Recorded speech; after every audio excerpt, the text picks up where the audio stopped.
How can I change my life and be happy? Many of us are reevaluating our lives, really seeking to maybe even reinvent ourselves. And it can be super challenging. We're wondering how to change our lives and actually be happy. Well, today we're going to explore exactly that.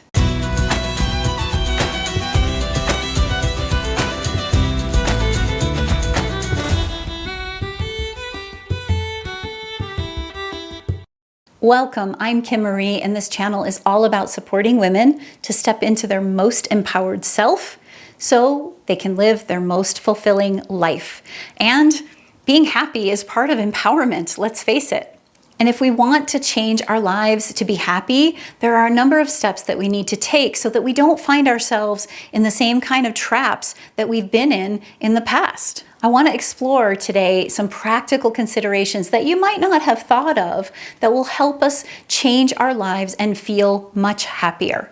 Ultimately, everything I'm going to share here is really connected to the idea of remembering who you are and reevaluating your values so that you can live more aligned with your values. If you are not living aligned with your truth, aligned with who you really are and what you really care about, it's practically impossible to be happy. And so one of the greatest steps we can take to change our lives to be happier is to focus on really remembering who we are and reevaluating our values, reconnecting to our true values and making sure that we're not aligning with something that doesn't resonate with us. One of the most powerful ways I have to do that is something called my Solace program. Now, solace, we think of solace as bringing in a sense of peace and calm. That's exactly what it does. When we're aligned with our true self, we do feel a sense of peace and calm. And that's what we want to perpetuate and maintain and excavate even. And so that's why I call it solace. But the word ace, soul is the sun, ace is one. And so there's this idea of becoming one with your inner sun, your true self, your true light.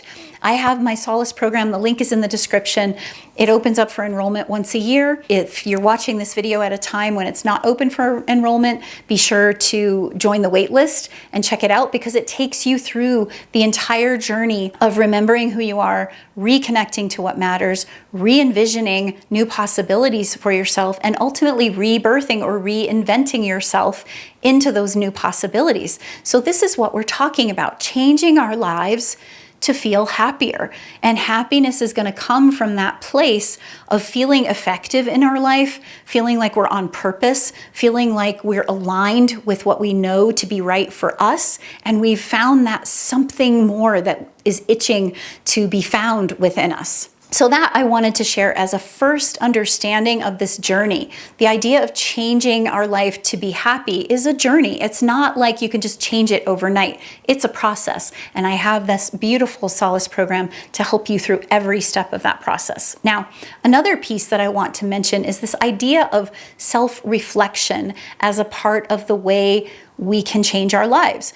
We need to reflect on who we are. We need to reflect on our values. We need to reflect on what's been working, what's not been working, who we're with and who we might want to be with, right? Environmentally, what our work is. Is it feeding our soul or is it sucking the life out of our soul? This is what's also going to help us set some clear goals and actually determine what we want. Where do you want to go? What do you want your life to look like? If you want to change your life to be happier, you kind of have to know what it is that is going to make you happier.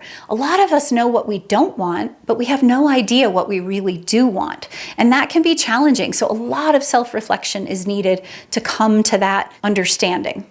Now, another thing we need to do if we want to change our lives to be happier is remember that a positive attitude is everything. Now, I am not just talking about having lots of positive affirmations and saying that, okay, if I say that I'm going to get everything I want, it's just going to fall in my lap. That's not how the law of attraction works, okay? What I'm talking about here is truly the attitude with which we approach it. If we approach everything as a victim, life is happening to me rather than life is happening for me, it's going to be near impossible to change our lives to be happy. To change our life is ultimately about creating our life from a place of being a creator, not a victim. All right. That is a huge piece of this journey, is learning to step into that creator space. So with your self-awareness, you want to be mindful of, what language am I using? Am I constantly saying that this is a problem because so-and-so did this to me, or this is why I can't get there because this happened to me in my childhood, or whatever? It's not about somebody else or what happened in the past. It's about you. You're the only one that can change your life for the better. So showing up with an attitude that is grateful for everything, because probably everything that ever happened in your life is part of what helps you to do and become exactly who you are meant to be. I went through my coach training, and one of my favorite sayings that my training facilitator always said was, we coach from our wounds. And I really took that to heart. I walk the talk. Everything I teach on this channel or in my courses and programs and in my creations and in my writing is all from my own experience. It's from what I have experienced myself and have learned to do differently or learned to overcome. And I want to bring that to other women to step into greater empowerment for themselves. So attitude is everything, and bringing gratitude and positivity is so critical. Another way we can create greater change is through self-care and wellness. This is about looking at the holistic aspect of our being, all domains of our life, and understanding where we are or are not taking good care of ourselves, where we do or do not have a good sense and feeling of well-being. We can't change our life from a place of feeling unwell. That should be the first priority for all of us. We have to fill our cup before we can fill or nurture others. You know, it's the good old airplane saying, put your own oxygen mask on first before you help others. We have to be filled up if we're going to serve others. And a lot of people want to change their lives, and they focus on doing something different rather than being something different.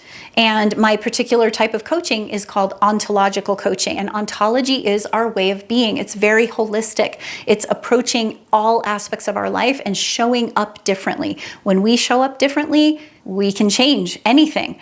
And of course, we can move toward happiness. Another piece toward changing our life to become happier is about looking for supportive relationships. Now, I want to offer a little caveat on this, because we do want supportive relationships, but it doesn't mean that we have to immediately dismiss relationships that feel challenging, because part of the self-reflection is around, what is your role in what's making you miserable? Not just what is everybody else doing to me. So your marriage may feel really frustrating and difficult right now, but you working on you practicing the self-care, you doing things that are nurturing for yourself are going to make a huge difference in how you show up.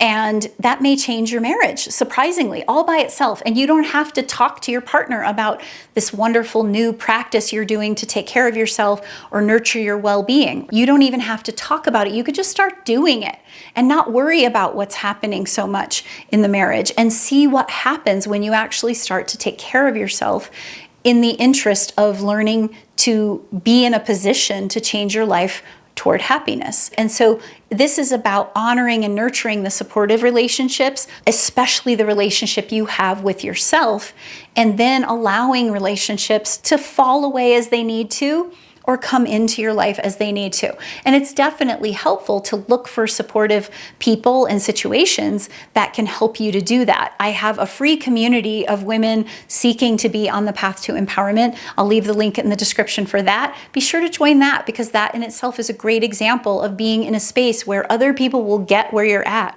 and want to participate in this questioning and this self-reflection and this contemplative space to continue to improve your life.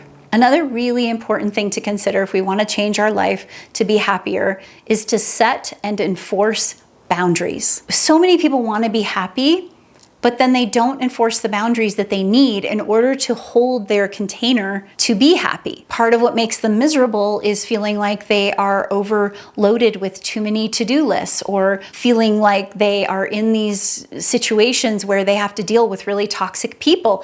And they know they need to set boundaries, such as staying away from certain people, or saying no when they need to, or letting people know when they want their self-care time so that they're not interrupted. But they refuse to do it. They're too afraid of what other people might think or how they might upset things. This is part of taking back our sovereignty and our sense of empowerment. It's so important to set and enforce boundaries if you want to move toward happiness. Another thing that we can look at is the idea of taking action and bringing persistence over time, commitment over time. It's so important to building resilience and practicing courage and stepping into more and more of who we are as we move through and navigate this. If you want to change your life to be happier, you have to be willing to take the full journey.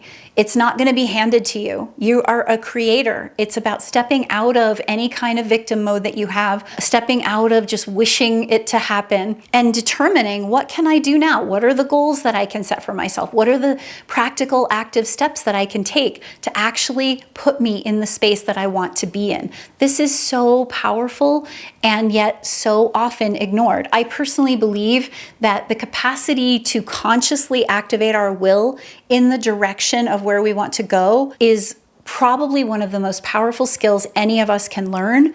And we only learn it by practice. And that's why so few people are able to learn it. To be disciplined is not to have this natural capacity to do things, because a lot of people have a natural capacity to do things and stick with them, and yet they're doing things that aren't aligned with their values and not what they want to do. To be disciplined is to be a disciple of you and your truth, your true self. So when you connect to who you are, your values, what you need and want in your life, then you can get clear on what are the goals I have and what are the steps, little tiny steps that we can take to start moving toward that. I emphasize the little tiny steps because so often the ultimate goal seems unreachable. It seems daunting. It's taking tiny action. 1 degree of movement is going to change in the future a massive target that we might have hit, right? If I stay vertically here and I go this way, this is my target. But if I shift just 1 little degree, when I get out here into the future, my target is not vertical. It's like way over here, right? It's this entirely different place by just changing 1 little bit today. So we're in it for the long game. We're not in it to try to have this magical happiness overnight. A final thing I want to say about happiness. I really love to look more at the concept of joy and abiding joy. And when we know who we are and we live our life aligned with our values, that joy becomes quite natural. Happiness can be fleeting, right? We can win an award and feel really happy, or get something done and feel really happy, but it fades. But joy is something that stays with us. Even through the worst trials of our life, we can have this knowing and this remembering of who we are and this connection to our true empowerment, and understand that every human being is going to go through challenges and trials, and that's okay. That's part of being human. The key is, are we able to navigate it effectively and do the dance? Another great tool that you can download that I'll leave a link for is my balance and empowerment cards, which helps us navigate these extremes of life and move through our struggles more easily, understanding where we might be out of balance and not in that balance point of empowerment, which ultimately is a sense of joy within ourselves. So I hope all of those things help. Be sure to check out the links in the description for the balance and empowerment cards, my community space, and the Solace program. And be sure to leave any questions, like and subscribe. I love answering your questions and responding to them and creating new videos for you if you have other questions. That is my true joy, and I look forward to seeing you in the next video.